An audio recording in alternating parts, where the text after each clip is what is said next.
Welcome to path of evolution. આપણે અત્યારે જોઈ રહ્યા છીએ ધર્મ, કર્મ, ગુણ, સ્વભાવ. હવે એમાં એડ કરીશું વર્ણ. કારણ કે આપણે મોટા ભાગે વર્ણ મુજબ ધર્મ બજાવતા હોઈએ છીએ. બરાબર? તો એમાં ઘણીવાર ભૂલ થતી હોય છે. તો આપણે પહેલા સમજીએ. અગત્યની વસ્તુ એ છે કે જ્યાં સુધી આપણને આપણા સાચા સ્વભાવની ના ખબર પડે ત્યાં સુધી આપણને આપણા સાચા ધર્મની ખબર ના પડે. તો તમે કહેશો કે હું વૈશ્યમાં જન્મ્યો તો વૈશ્ય એ મારો ધર્મ. ના, ના, એ નથી. ભગવાને ચોથા અધ્યાયના બીજા શ્લોકની અંદર વાત કરી કે આ જે કર્મની પરંપરા હતી અને એ જે સ્વભાવો તૈયાર થતા હતા એ પરંપરા તૂટી ગઈ છે. હવે વિચાર કરો, ભગવદ્ ગીતાના સમય પહેલાથી તૂટી ગઈ છે.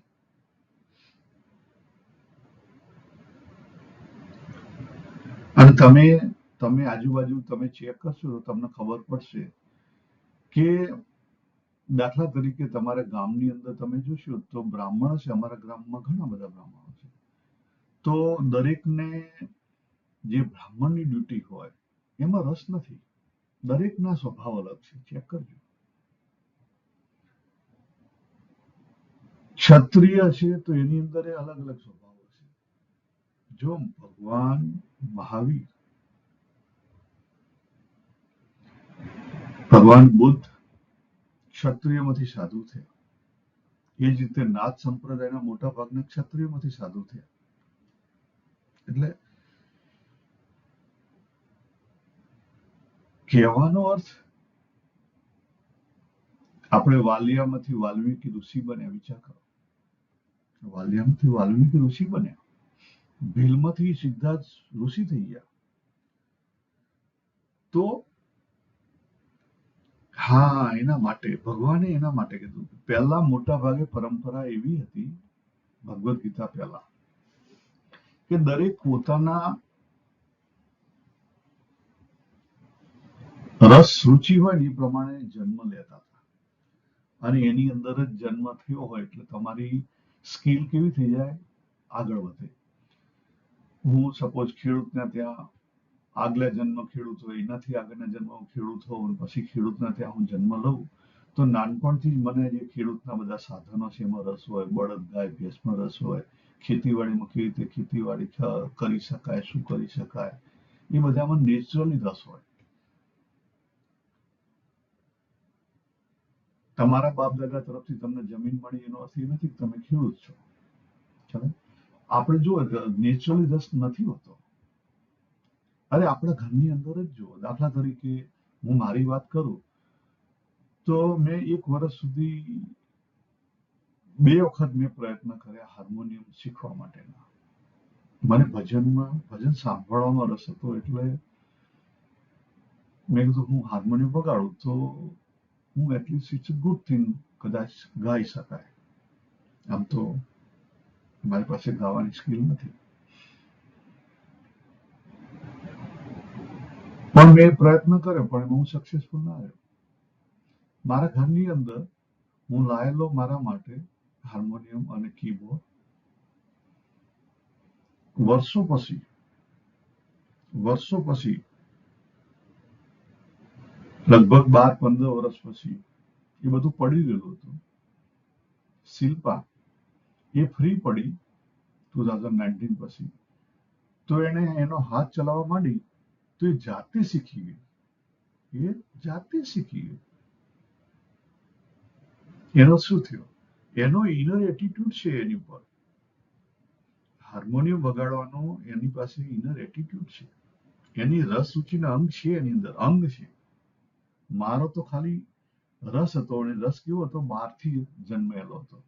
એટલે આપણા ઘણા બધા રસ આપણને દેખાતું હોય એવું, પણ આપણે ઊભા કરેલા હોય. એટલે બહુ ચેક કરવું પડે. ભગવાને આટલા બધા 18 અધ્યાયો આપ્યા, એમાં આટલા બધા 4 અધ્યાયને પ્યોરલી ગુણ પર શું કરવા વાત કરી? કેટલો મોટો ભાગ કહેવાય.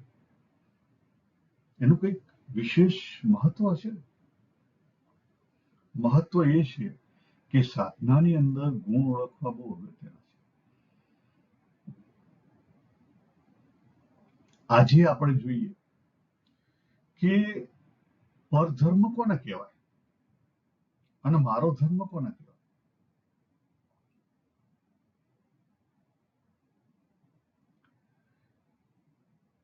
જો અહીંયા ભગવાને એની અંદર જ જવાબ આપી દીધો. ભગવાને શું કીધું?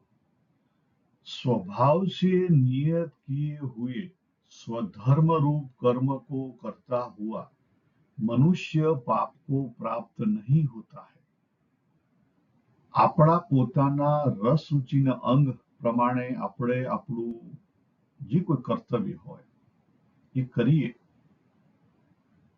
તો એમાં આપણને સહેજે સંતોષ મળે. બરાબર? અને સંતોષ મળે તો શાંતિ મળે. સંતોષ અને શાંતિ બે ભેગી થઈ તો સુખ આવે.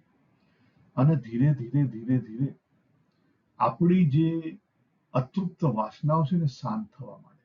શું થાય? અતૃપ્ત વાસનાઓ શાંત થઈ જાય.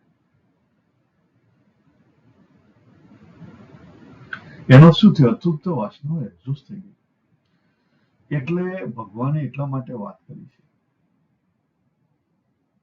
ભગવાને ચોખ્ખું લખેલું છે. અહીંયા જે ગુણ શબ્દ વાપર્યો છે ને ભગવાને, એ ક્વોલિટી બાબતે વાપરેલો છે.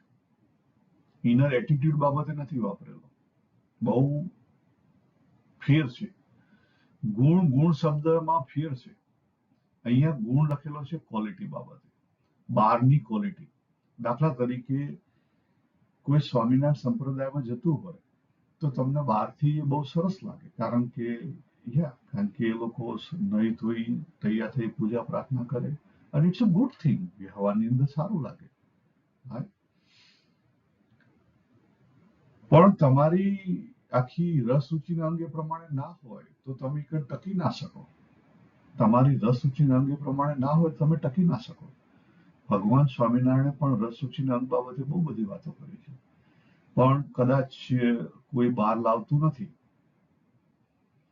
પણ આ અગત્યનું છે. આપણે આપણો ધર્મ ક્યારે સમજી શકીએ? કે આપણે આપણા રસ રુચિના અંગ, આપણો જે ઇનર એટીટ્યુડ છે એને સમજીએ તો આપણો ધર્મ સમજી શકીએ. અને ઇનર એટીટ્યુડને સમજીએ તો ધર્મ સમજાય, તો કર્મ સમજાય. બાકી થાય તો કર્મ એ રીતે થઈ શકે. આપણે દરેક વ્યક્તિ અલગ છીએ. તમે જાતે ચેક કરજો. તમે સપોઝ ઈશ્વરમાં જતા હો કે સ્વામિનારાયણ સંપ્રદાયમાં જતા, આપણે ગુજરાતી મોટા ભાગે બેમાં જતા હોય છે, ઘણા બ્રહ્મકુમારી જતા, ગમે તેમ તમે જતા હો કે બીજા કોઈ જગ્યાએ જતા, દરેકનો રસ અલગ હશે. કોઈક સ્ટેજ ઉપર આવીને કથા કરવામાં રસ હશે, કોઈકને સાંભળવામાં રસ હશે, કોઈકને માળા કરવામાં રસ હશે, કોઈકને ભજનમાં રસ હશે, કોઈકને જે કિચનની સેવા હોય, કોઈકને ગાર્ડનની સેવા હોય, એ બધામાં રસ હશે. દરેકના સરખો રસ નહીં, દરેકનો અલગ રસ હશે. ચેક કરી લો. એટલે આપણે બધા યુનિક છીએ. અને જ્યારે આપણે દરેક યુનિક છીએ તો તમે કોકનો ધર્મ તમે કેવી રીતે ઓળખી શકો? ચેક કરો. આપણે દરેક યુનિક છીએ. દાખલા તરીકે હું સપોઝ મારે પોતાનું મૂકું કે હું યુનિક છું. હવે હું પોતે સ્વામિનારાયણ ધર્મમાં જવા માંગુ તો સ્વામિનારાયણ ધર્મમાં એના પોતાના રૂલ્સ અને રેગ્યુલેશન હોય. કાં પછી હું ઈસ્કોનમાં જવા માંગુ તો એના પોતાના રૂલ્સ અને રેગ્યુલેશન હોય. એમાં ઘણી બધી વસ્તુઓ મને ગમતી હોય, ઘણી બધી વસ્તુ ના ગમતી હોય. તો હું એમાં ફિટ કેવી રીતે થઈ શકું? ના ફિટ થઈ શકે. કોઈ પણ વ્યક્તિ કોઈ પણ સંપ્રદાયની અંદર, ધર્મ સંપ્રદાયની અંદર 100% ફિટ થઈ શકે નહીં. પ્રોબ્લેમ્સ વાળી વાત કરી. યસ. સિમ્પલ. તમને એથી બહુ સરસ એક ઉદાહરણ આપું કે હું અહીંયા હિથુરની અંદર છું, ફોરેસ્ટ લેકની અંદર, બુશબેન્ડની અંદર. અહીંથી મારે તુવંબા જવું છે, તુવંબાથી પછી મારે સિડની જવું છે. તો મારે રસ્તો સિડનીમાં પાછું મારે અમુક સ્પેશિયલ એક જગ્યા છે ત્યાં જવું છે, તો મારે રસ્તો કેવી રીતે કાઢવો પડે? તો મારે પેલા રસ્તો એ કાઢવો પડે કે મારી સ્ટ્રીટમાંથી નીકળીને મારા સબર્બનો જે મેઇન રોડ હોય, રસ્તો હોય એની પર જવું પડે, પછી ત્યાંથી સ્ટેટ હાઈવે આવતો હોય તો એની પર જવું પડે, ખ્યાલ આવે? પણ એકનો એક રસ્તો પકડી ના રહે, એમાં છોડવા પડે.